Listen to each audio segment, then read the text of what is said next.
Tales to Astonish número 38 foi lançado originalmente pela Marvel Comics em setembro de 1962, com a história de hoje tendo o roteiro de Stan Lee e Larry Lieber e desenhos de Jack Kirby. Oi, eu sou o Guto Nerd e você está no canal Origem Nerd. Se você é um nerd original e gosta desse tipo de conteúdo, então já vai deixando seu like, se inscrevendo e acionando o sininho das notificações. É muito rápido e você nos ajuda muito com isso. E agora, sem mais delongas, roda a vinheta e vamos para a história.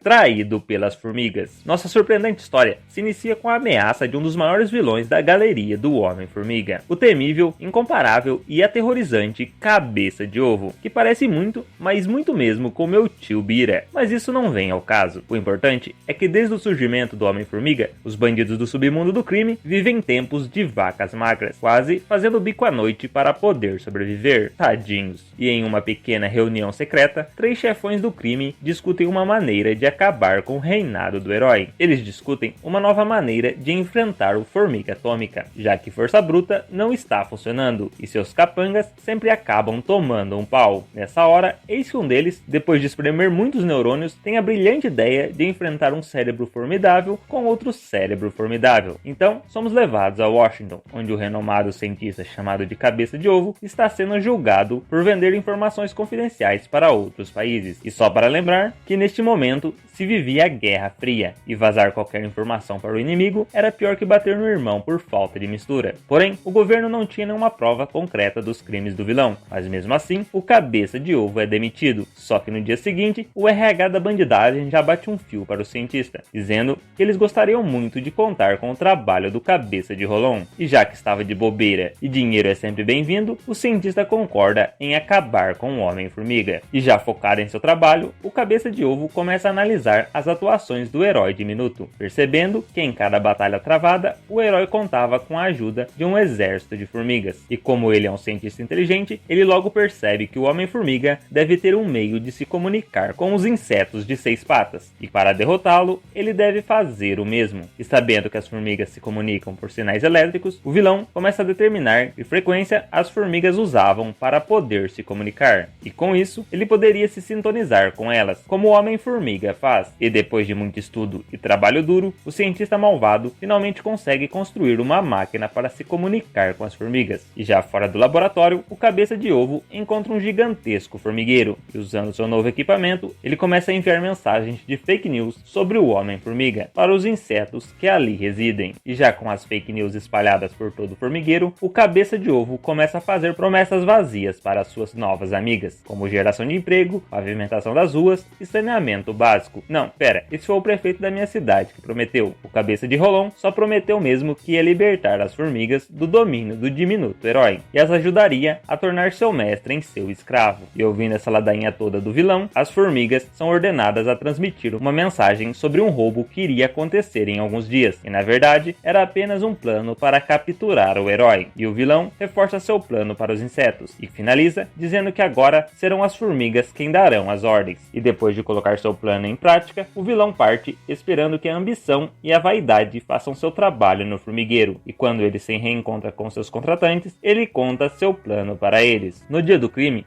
os vilões põem em prática o plano do Cabeça de Ovo e começam a roubar uma valiosa joia do museu. De repente, um minúsculo pelotão de formigas surge no lugar, liderados por Hank Pym, mas sem saber que estavam sendo observadas pelo Cabeça de Rolon. E quando o Homem-Formiga entra pela janela do museu, o Cabeça de Ovo o atinge com uma lufada de ar, jogando o diminuto herói para longe. O Homem-Formiga cai em uma caixa forrada por dentro com papel pega-moscas, assim como o vilão havia planejado. E já contando com a vitória, o Cabeça de Ovo começa a insultar o herói e lhe perguntar como ele se sentia ao ser traído por suas próprias formigas. Mas para a surpresa do Cabeça de Ovo, o Homem-Formiga não fica preso no papel grudento, e antes que o vilão possa reagir, o diminuto herói aciona um botão que faz surgirem molas em suas botas, permitindo que o Homem-Formiga fuja facilmente da armadilha. E nesse exato momento, os chefões do crime chegam para ver se o plano do Cabeça de Ovo tinha dado certo, e acabam descobrindo que não, quem diria. O Cabeça Lisa então coloca a bandidagem para trabalhar e manda eles tentarem capturar o Homem-Formiga, enquanto ele vai tomar um cafezinho e quem sabe pensar em um plano melhor que o anterior. Os chefões do crime então começam a fazer o trabalho de capanga,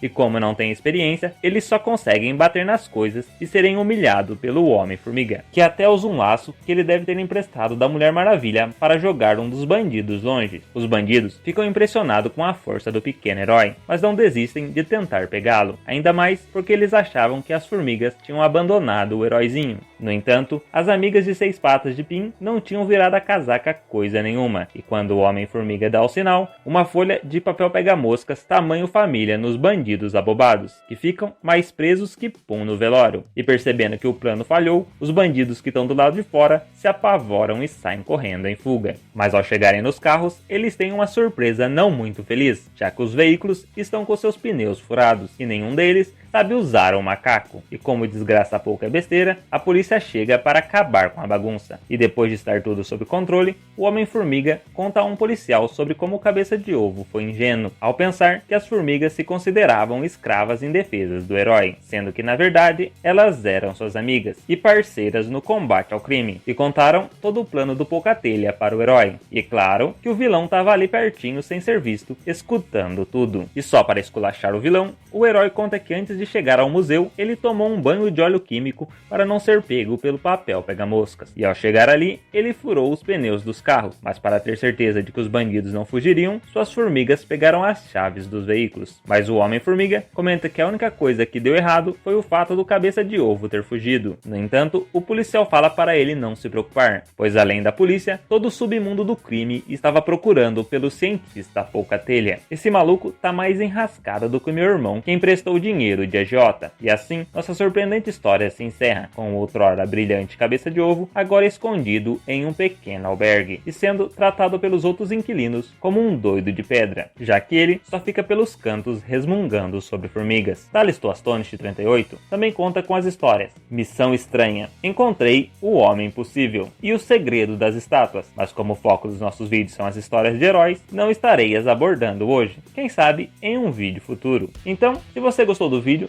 seja um nerd original e deixe seu like. Comenta aí se gostou da história e se você também tem um tio xarope que parece com Cabeça de Ovo. Compartilhe nosso conteúdo e acione o sininho das notificações para receber mais vídeos como este. Faça tudo isso ou você vai ficar com a cabeça tão lisa quanto a do vilão.